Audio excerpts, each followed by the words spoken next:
Welcome to our channel vision by Charu. आज के lecture में हम पढ़ेंगे बेयर स्ट्रेन थ्योरी। बेयर एक साइंटिस्ट है, जर्मन साइंटिस्ट हैं, जिन्होंने ये थ्योरी का कंसेप्ट दिया to explain the stability of cycloalkane. वैसे मैं पहले ही समझा चुकी हूँ पहले वीडियो में कि साइक्लोएल्केन क्या होता है, उनकी नॉमेनक्लेचर सब बता चुकी हूँ, पर फिर भी एक बार सुन लो आप साइक्लोएल्केन क्या होते हैं।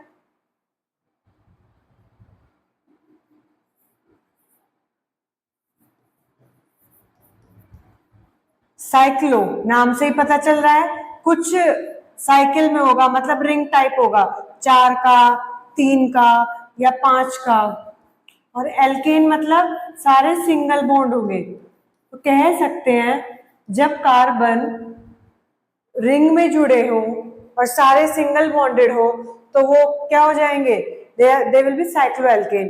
तो बेयर्स ने इस थ्योरी को दिया to explain the stability of cycloalkane, कि रिंग में होने के बावजूद भी साइक्लोएल्केन किस तरह से स्टेबल है। उन्होंने इस बात को समझाया। तो हम वन बाय वन पढ़ना स्टार्ट करते हैं। पहले इंट्रोडक्शन पढ़ते हैं इसका। To explain stability of cycloalkane, German chemist Adolf von Baeyer, पूरा नाम है इनका, in 1885 introduce a strain theory now known as Baeyer strain theory. इन्होंने एल्केन की स्टेबिलिटी को समझाने के लिए जो थ्योरी दी थी उसको क्या बोला जाता है, बेयर स्ट्रेन थ्योरी। अब वन बाय वन पोस्टुलेट देखते हैं बेयर की स्ट्रेन थ्योरी के लिए। सबसे पहला पोस्टुलेट कहता है The valencies of carbon atom are directed towards four corner। जो कार्बन एटम है उसकी जो 4 वैलेंसी होती है वो हम 4 वैलेंसी किन्हीं 4 कॉर्नर पे दिखाते हैं ऑफ अ रेगुलर टेट्राहेड्रन।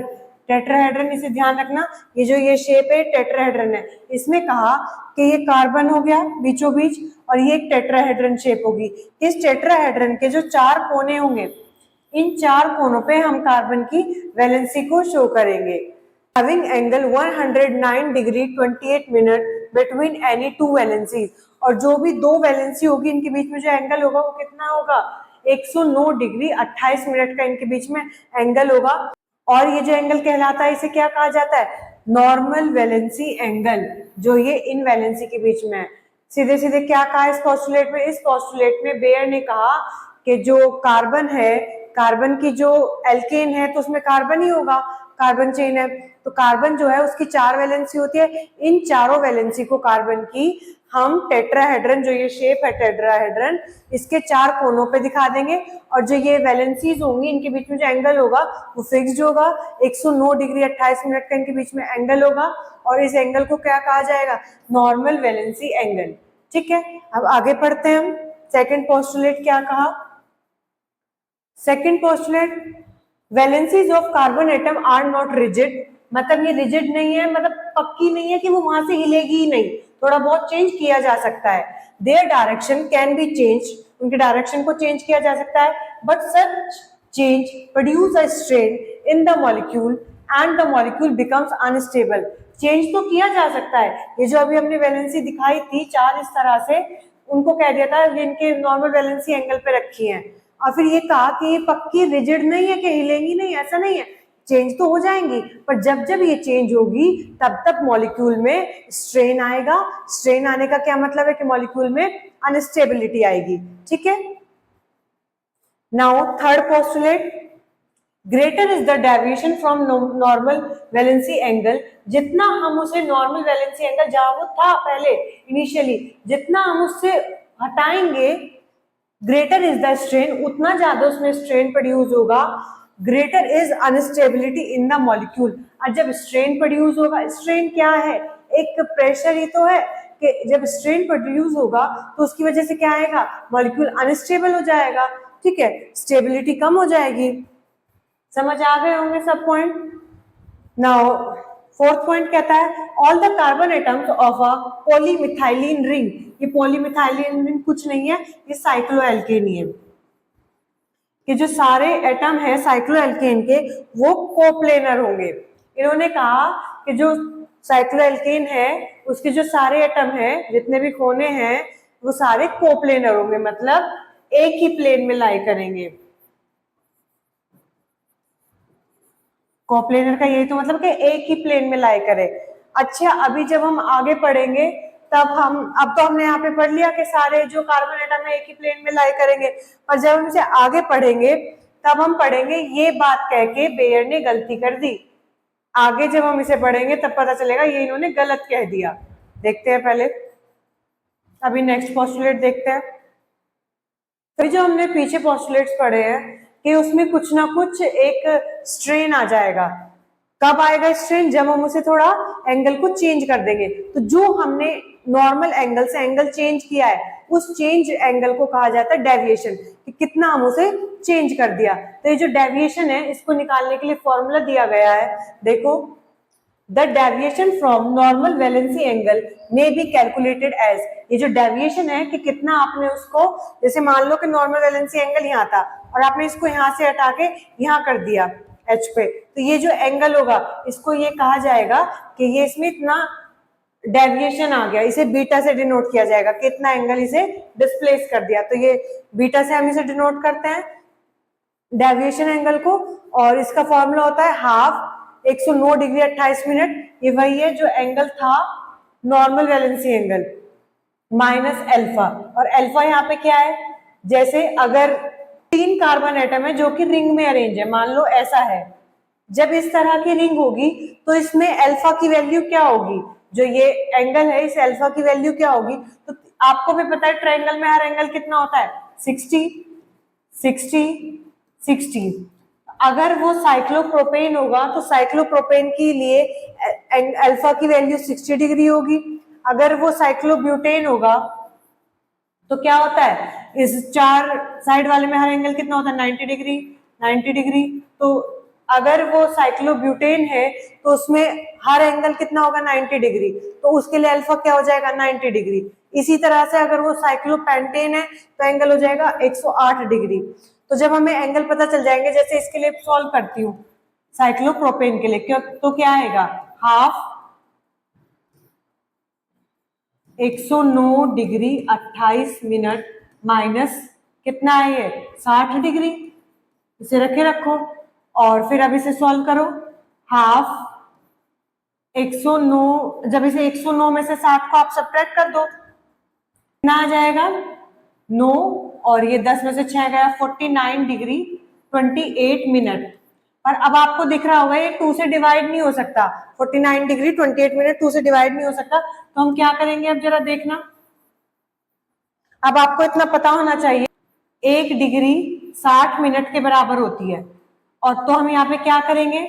इस 49 डिग्री में से 1 डिग्री कम कर लेंगे और मिनट में कन्वर्ट कर लेंगे। तो ये हो जाएगा, जब 1 डिग्री कन्वर्ट हो जाएगी यहाँ तो आ जाएगा 48 डिग्री, और जब ये 60 मिनट इसमें कन्वर्ट ऐड हो जाएगा तो क्या हो जाएगा? 60 और 28 हो गए, ये 8 और 8, और ये क्या आ जाएगा? मिनट। ठीक है, अब ये 2 से डिवाइड हो सकते हैं दोनों, तो क्या हो जाएगा? 24 डिग्री और 44 मिनट। यही आंसर यहाँ पे लिखा है, मिनट। ठीक है, तो पता चल गया, एक एंगल मैंने सॉल्व करके दिखा दिया। आप सारे एंगल सॉल्व करके देख सकते हैं कि साइक्लोप्रोपेन के लिए जो स्ट्रेन एंगल आता है वो 24 डिग्री 44 मिनट, जैसे मैंने सॉल्व करके बताया। सेम तरीके से आप साइक्लोब्यूटेन, पेंटेन सबके लिए सॉल्व करके देख लेना। ठीक है, जब आप सबके लिए सॉल्व करोगे तो आप एक बात पाओगे कि यहाँ 24 डिग्री या 9 डिग्री या 0 डिग्री या -5 -9 -12। अब तुम्हें देख के तो ये लग रहा होगा कि जो -5 -9 और -12 है तो ये क्या होंगे कि ये तो सबसे कम है, पर ऐसा नहीं है। जो यहाँ पे नेगेटिव साइन है वो केवल डायरेक्शन को शो करता है। ये जो सबसे कम इसमें देखा जाएगा मैग्नीट्यूड के बेसिस पे। तो सबसे कम एंगल यहाँ पे किसका आया? 0 डिग्री 44 मिनट सबसे कम एंगल आया। मतलब क्या? डेविएशन एंगल था ना ये बीटा, तो मतलब सबसे कम डेविएशन हुआ इसमें। और अभी पीछे बताया था जितना कम डेविएशन होगा उतना ज्यादा स्टेबल होगा, उतनी ज्यादा उसमें स्टेबिलिटी आएगी और उतना कम ही उसमें स्ट्रेन होगा। तो इसके अकॉर्डिंग अगर हम देखें तो साइक्लोपेंटेन सबसे ज्यादा स्टेबल पाया जा रहा है बेयर स्ट्रेन के according.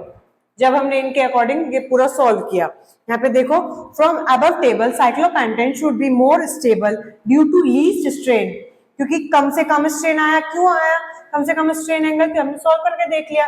And the members lower and higher than this should be less stable, कह रहे हैं कि साइक्लोपेंटेन का जो डेविएशन एंगल है वो सबसे कम आया है, और उसका सबसे कम आना ये शो करता है कि वो सबसे ज्यादा स्टेबल होगा क्योंकि उसमें सबसे कम स्ट्रेन होगा, और जो उसके लोअर वाले मेंबर हैं और जो हायर वाले मेंबर हैं वो साइक्लोपेंटेन के कंपैरिजन में कम स्टेबल होंगे क्योंकि उनका एंगल ज्यादा है। नेगेटिव साइन केवल डायरेक्शन को नोट कर रहा है, ये कम एंगल शो नहीं कर रहा।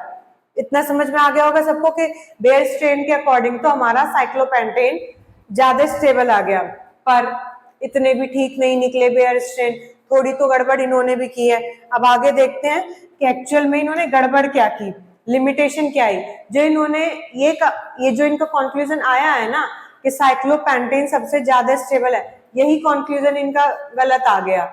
और वो गलत आया क्यों है? क्योंकि मैंने आपको एक पॉइंट बताया था कि इन्होंने कहा कि जो सारे कार्बन एटम है वो कोप्लेनर होंगे। एक्चुअल में ये बात गलत है, एक रिंग में सारे कार्बन एटम कोप्लेनर नहीं होते, क्योंकि उन्होंने वो पॉइंट गलत दिया था, इसलिए इनका बाद तक जो कंक्लूजन आया वही गलत आया। तो हम पढ़ते हैं अब limitation of Baeyer strain theory. तो देखना जरा, it does not explain stability of cyclohexane and higher members. ये अपनी थ्योरी के थ्रू जो साइक्लोहेक्सेन है और उससे जो हायर मेंबर्स है साइक्लोहेप्टेन, ऑक्टेन, उन सबकी स्टेबिलिटी को ये एक्सप्लेन ही नहीं कर पाए। ठीक है, और सेकंड पॉइंट क्या कहता है, according to it cyclopentane should be more stable. इन्होंने तो यही प्रूफ कर दिया कि साइक्लोपेंटेन ज्यादा स्टेबल है देन द अदर साइक्लोएल्केन, बाकी के कंपैरिजन में। बट जब एक्सपेरिमेंट करे गए तो ये पाया गया कि साइक्लोपेंटेन से ज्यादा स्टेबल साइक्लोहेक्सेन है।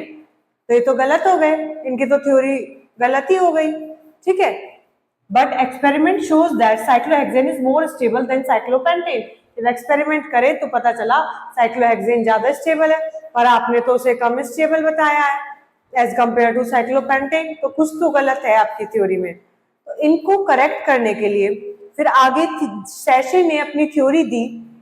इनकी थ्योरी को करेक्ट करते हुए इन्होंने कहा कि आपने जो ये पॉइंट दिया था कि साइक्लोएल्केन के जो सारे कार्बन है वो एक ही प्लेन में लाई करेंगे, कोप्लेनर होंगे, ये आपने गलत बोला।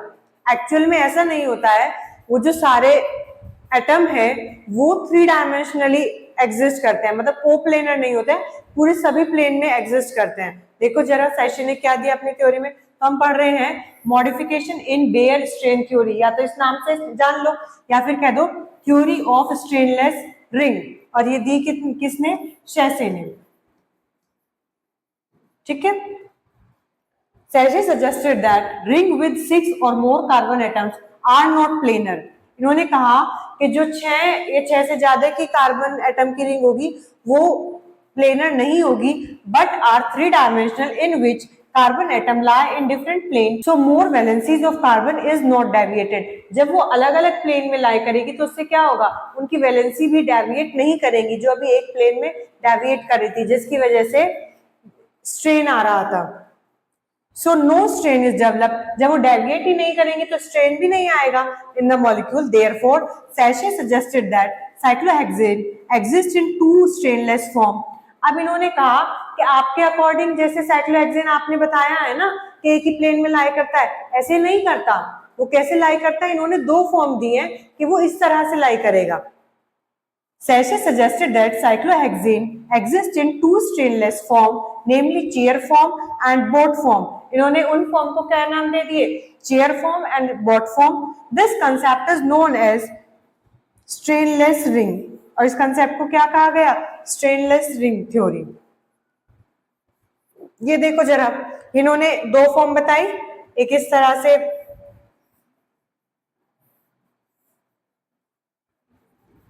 कि यहाँ पे एक एटम होगा, यहाँ पे एक एटम होगा, 3, 4, 5 और 6। ये चेयर की फॉर्म का नहीं बन रहा, तो जो 2 फॉर्म बताई हैं उनमें से एक फॉर्म तो ये है चेयर फॉर्म, और दूसरी है इस तरह से, इस तरह से, इस तरह से। इसको इन्होंने कहा, नाम दिया बोट फॉर्म। और इसके जो हर कोने हैं वहां पे आप एटम रख देना, 2, 3, 4, 5, 6। तो इन्होंने कहा जैसे आपने बताया था कि कोप्लेनर होती है, कोप्लेनर नहीं होती है। अगर आप उससे लेके चलोगे तो गलत कंक्लूजन आ रहा है, तो इनके अकॉर्डिंग इन्होंने करेक्ट करते हुए देयर को ये फॉर्म दी। ठीक है, होप सो सभी को समझ आ गया होगा। So thank you for watching, like share and subscribe our channel vision by Charu.